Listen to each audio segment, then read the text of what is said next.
Welcome back to S academy. ఈ రోజు mechanical సంబంధించిన వన్ మోర్ క్వశ్చన్ అయితే చూద్దాం. సో ఒక ప్రీవియస్ ఇయర్ పేపర్ తీసుకుని మనం కొన్ని క్వశ్చన్స్ అయితే సాల్వ్ చేయడం జరుగుతుంది కదా. నీట్ గా అర్థం చేసుకోండి, ఎందుకంటే మనం ఖచ్చితంగా పాస్ అయిపోవాలా. ఈ సబ్జెక్ట్ కొంచెం టఫ్ సబ్జెక్ట్ అయినా కూడా మనం చెప్పే వేరే నేర్చుకుంటే మీరు ఖచ్చితంగా పాస్ కావడం కాదు కదా, మంచి స్కోర్ కూడా తెచ్చుకోవచ్చు. కాబట్టి కొంచెం జాగ్రత్తగా ప్రాక్టీస్ చేయండి. నేను చెప్పిన మెథడ్లోనే చేయండి, ప్రాబ్లం వేరే మెథడ్స్ యూజ్ చేయదండి. ఓకేనా. సరే, మనకు ఒక క్వశ్చన్ ఇచ్చినప్పుడు ఇక్కడ ఏమి ఇచ్చా అంటే a struct AB supporting the block of weight 500 newtons is held by the cable BC as shown in figure. Find the tension T in the cable BC and the force S in the strut AB. Neglect weight of the strut. So ఇది మనకి ఇచ్చిన question. So ఇక్కడ మనం question అర్థం చేసుకుంటే ఇక్కడ మనకు దీన్ని ఏమంటామంటే వైర్ అంటాం కదా మనం రఫ్ లాంగ్వేజ్. దీన్ని మనం ఏమంటామంటే స్ట్రింగ్ అంటాం. ఓకేనా. సో ఇక్కడ మనకైతే ఒక డయాగ్రామ్ ఇవ్వడం జరిగింది. దీన్ని కొంచెం మీకు నీట్ కనిపించేకి జూమ్ చేస్తా చూడండి. ఓకేనా, ఇప్పుడు అర్థమైందా. సో ఇది మనకి ఇచ్చిన క్వశ్చన్. దీంట్లో మనకి ఏమేమి అడిగినాడు క్వశ్చన్స్ తీసుకుంటే కనుక, ఫర్ ఎగ్జాంపుల్ ఈ ఫోర్స్ని అంటే ఈ స్ట్రింగ్ పైన ఉండే ఫోర్స్ని ఏమంటామంటే ఇంకా మనం బీసీ కదా, దీని నేమ్స్ బీసీ కదా. సో కాబట్టి దీన్ని ఫోర్స్ ఆఫ్ బీసీ అని రాయొచ్చు. ఓకేనా. సో మనకు అడిగినది అదే question, find the tension T in the cable BC. దీనిపైన ఉండే టెన్షన్ కావాలంటే మీరు టీబీసీ కూడా రాసుకోవచ్చు. ఓకేనా. అదే విధంగా ఈ మెంబర్ పైన ఉండే టెన్షన్ ఏమంటామంటే టీఏబి అంటాం. ఎందుకు, ఏబి అనే మెంబర్ పైన అనే జాయింట్ పైన ఉంది కాబట్టి. ఓకేనా, క్లియర్. సరే, దీనికి సంబంధించిన నేను డయాగ్రామ్ రాసుకుంటాను మీకు అర్థమయ్యే దానికోసం. ఇంకోసారి నీట్గా ఓకే ఈ విధంగా రాసుకున్నాం. సరే, ఇక్కడ వెయిట్ ఎంత ఉంది, అంటే 500 న్యూటన్స్ ఉంది. ఎక్కడి నుంచి వచ్చింది, మనకి ఇక్కడ నుంచి వచ్చింది. క్లియర్ కదా. నెక్స్ట్ యాంగిల్ చూడండి, మనకి ఈ కాన్సెప్ట్ లో ఇది ఏం ప్రాబ్లం, ఇది Lami's rule or sine rule problem. కాబట్టి మనకి ఇక్కడ 3 ఫోర్సెస్ ఇంపార్టెంట్, 3 యాంగిల్స్ కూడా ఇంపార్టెంట్. యాంగిల్స్ అనేది మోస్ట్ ఇంపార్టెంట్. ఇక్కడ చూడండి యాంగిల్ ఎంత ఉంది, 45 డిగ్రీస్ ఉంది, ఇక్కడ 60 డిగ్రీస్ ఉంది. ఇది ఒక ట్రయాంగిల్ లా కనిపిస్తుందా, ఇది ఒక ట్రయాంగిల్ కదా. ఈ ట్రయాంగిల్ ఎన్ని డిగ్రీస్ ఉండాలా, 180 డిగ్రీస్ ఉండాలా. ఆ ట్రయాంగిల్ ఏ ఫామ్ లో ఉన్నా కూడా, ఐసోమెట్రిక్ ట్రయాంగిల్ ఉన్నా లేకపోతే ఐసోస్కెలైన్ ట్రయాంగిల్ ఉన్నా, రైట్ యాంగిల్ ట్రయాంగిల్ ఉన్నా, మనకి యాంగిల్స్ మాత్రం 180 డిగ్రీస్ ఉండాలి. సో ఇది 45, ఇక్కడ 60 అంటే 45 60 అంటే 105 ఇక్కడే పోతే మనకు ఉండాల్సిన 180 కదా. సో 105 పోతే రిమైనింగ్ ఎంత ఉంటుంది, 75 డిగ్రీస్ ఉంటుంది. 75 డిగ్రీస్ ఇక్కడ ఉంటుంది. అర్థమైందా. సో ఆ యాంగిల్ తీసుకొచ్చి నేను ఇక్కడ 75 డిగ్రీస్ రాసుకున్నాను. ఇంతవరకు అర్థమైందా క్లియర్గా? ఎస్, అర్థమైంది. నెక్స్ట్ చూడండి, జాగ్రత్తగా అబ్జర్వ్ చేయండి ప్రాబ్లమ్ని. సో నెక్స్ట్ ఏం కావాలంటే మనకు ఇక్కడ చూడండి, నేను ఒక హారిజాంటల్ లైన్ వేస్తాను. ఇక్కడ హారిజాంటల్ లైన్ వేస్తే ఇది వర్టికల్ లైన్, ఇది హారిజాంటల్ లైన్. సో మనకి వర్టికల్ కి హారిజాంటల్ యాంగిల్ ఎంత ఉండాలా, 90 డిగ్రీస్ ఉండాలా. పై నుంచి 60 ఉందంటే కింద నుంచి ఎంత ఉంటుంది యాంగిల్, 30 డిగ్రీస్ ఉంటుంది. అంతేనా? అవును, 30 డిగ్రీస్ ఉంది. దానివల్ల యూజ్ ఏముంది, అది 30 ఉందంటే ఈ యాంగిల్ ఎంత, 90. మరి ఈ యాంగిల్ ఎంత ఉంటుంది, సో 90 + 30 120 కాబట్టి 180లో నుంచి 120 తీసేస్తే మరి 60 డిగ్రీస్ మిగిలింది. అంటే ఈ యాంగిల్ 60 ఉంది. ఆ యాంగిల్ ఎక్కడ ఉంది మన క్వశ్చన్ లో, ఇది కదా మనకు ఆ యాంగిల్. అర్థమైందా క్లియర్గా. ఇప్పుడు నెక్స్ట్ మనకి ఈ యాంగిల్ కావాలా.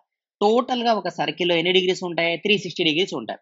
సో 360 డిగ్రీస్ లో నుంచి మనం ఎంత తీసేయాలా, 60 + 70 ఎంత, 130, 135 ని తీసేసేయాలి. 135 తీసేస్తే 10 లో నుంచి 5 పోతే 5, 5 లో నుంచి 3 పోతే 2, 3 లో నుంచి 1 పోతే 2, 225 యాంగిల్ ఉంది. సో ఈ రిమైనింగ్ యాంగిల్ ఎంత ఉంది, 225 డిగ్రీస్ ఉంది. ఈ విధంగా మీరు జాగ్రత్తగా అర్థం చేసుకోవాలా.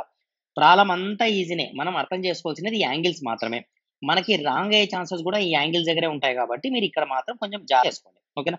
ఇంతవరకు క్లియర్గా అర్థమైంది కదా. ఇంకా రిమైనింగ్ ప్రాబ్లమ్స్లోకి వెళ్దామా. సో దీన్ని ఇంకా నార్మల్ చేసుకుంటాం, ఎందుకంటే మనకు పట్టదు కాబట్టి. సరే, ఇంకా క్వశ్చన్ ఏమి, కాన్సెప్ట్ ఏమంటే మన formula, basic formula P by, మనకి లామెస్ రూల్ ఫార్ములా ఏమి చేస్తాం, P by sine alpha is equal to Q by sine beta is equal to R by sine gamma. ఇది బేసిక్ సంబంధించిన formula, Lami's rule or sine rule formula. So మన క్వశ్చన్కి ఎలా apply చేయాలంటే మనం ఏం కనుక్కోవాలి, దీంట్లో బీసీని ఫైండ్ అవుట్ చేయాలి.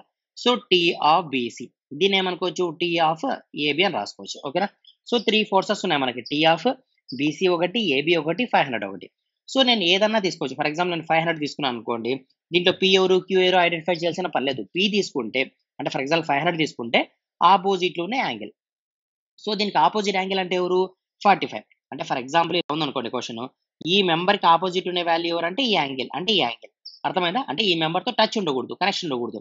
అదే విధంగా ఈ మెంబర్ కి కనెక్షన్ ఉండకూడదు అంటే రిమైనింగ్ ఈ 2 మెంబర్స్ కి సంబంధించిన యాంగిల్ ఉండాలి, అంటే ఈ యాంగిల్ తీసుకోవాలి మనం. అర్థమైందా క్లియర్ గా. So divided by sine 75. అర్థమైంది కదా. సరే, నెక్స్ట్ నేను ఏం తీసుకుంటా, టీ ఆఫ్ బీసీ. సో ఈ లైన్ కి కనెక్షన్ లేని యాంగిల్ ఎంత, 60 కాబట్టి sine 60. Next T of AB, so opposite ఉన్న యాంగిల్ ఎంత, సైన్ 225. క్లియర్. ఇప్పుడు మనం ఏం ఫైండ్ అవుట్ చేయాలా, అడిగిన క్వశ్చన్ టీ ఆఫ్ బీసీ అడిగినాడు. సో ఈ వాల్యూని మనం ఫైండ్ అవుట్ చేయాలి. సో ఇది ఇక్కడ ఉంది కదా, దీన్ని ఏం చేయాలి, ఈ సైడ్ పంపిస్తే ఏమవుతుంది, ఇంటూ అవుతుంది. అంటే T of BC is equal to 500 by sine 75 into sine 60 రాయొచ్చు కదా ఈ విధంగా. సో రాసిన తర్వాత దీన్ని క్యాలిక్యులేట్ చేయండి. నేను క్యాలిక్యులేట్ చేస్తాను. మీరు కూడా చేయండి ప్యారలల్‌గా నాతో పాటు. సో నాకు 500 డివైడెడ్ బై సైన్ 75 క్యాలిక్యులేట్ చేస్తే 517.63 వచ్చింది. ఇంటూ సైన్ 60 చేస్తే టోటల్ ఆన్సర్ నాకు 448.28 న్యూటన్స్. మనం కనుక్కుంటనేది ఫోర్స్ కదా! కాబట్టి న్యూటన్స్‌లోనే రాయాల. టార్క్ అన్నా, ఫోర్స్ అన్నా రెండు ఒకటే. టెన్షన్ అన్నా కూడా న్యూటనే. టార్క్ అన్నా కూడా న్యూటనే. ఫోర్స్ అన్నా కూడా న్యూటనే. Okay. So T of BC ఎంత వచ్చింది మనకు 448.28 వచ్చింది. ఇది ఫైనల్ ఆన్సర్. ఫర్ ఎగ్జాంపుల్ మనకు టీ ఆఫ్ ఏబీ కూడా అడిగినా అనుకోండి. అప్పుడు మనం ఏం చేయాలా? వీళ్ళిద్దరిని ఈక్వల్ చేయాల. సో వాళ్ళిద్దరిని ఈక్వల్ చేస్తే ఏమవుతుంది? T of AB is equal to ఇది ఇంటూ ఆ సైడ్ అయిపోతే 500 బై సైన్ 75 ఇంటూ సైన్ 225 అర్థమైందా? సో దీన్ని ఏం చేస్తారు? మీరు క్యాలిక్యులేట్ చేస్తారు. క్యాలిక్యులేట్ చేసిన తర్వాత ఆన్సర్‌ని కింద రాస్తారు. సో ఏమొచ్చిందో ఆన్సర్ నేనైతే క్యాలిక్యులేట్ చేయను. మీరు ట్రై చేయండి. ఎందుకంటే మీకు క్యాలిక్యులేటర్ యూజ్ చేయడం మీకు రావాలి కదా! సో మీరు ఆన్సర్‌ని టైప్ చేసి ఇక్కడ చెక్ చేయండి ఒకసారి. చెక్ చేసిన తర్వాత కామెంట్ సెక్షన్‌లో మీరు ఆ వాల్యూని మెన్షన్ చేయండి.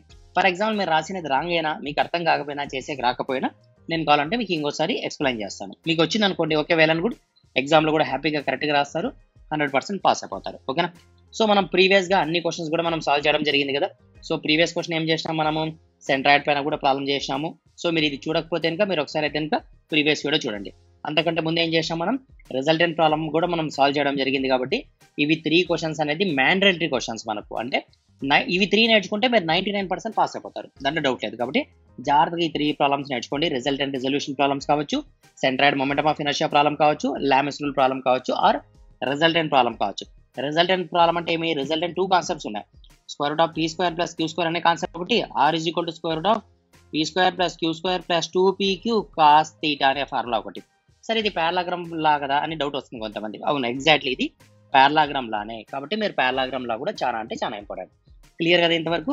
సో ఈ కాన్సెప్ట్ అన్ని ఈ 3 వీడియోస్ చూడండి. మీరు మాక్సిమం పాస్ అయిపోతారు. డౌట్ లేదు. ఇంకా టైం ఉందంటే మంచి స్కోర్ కోసం కూడా ట్రై చేయండి. చాలా ఈజీ సబ్జెక్ట్ కాబట్టి. Okay all the best. Thank you.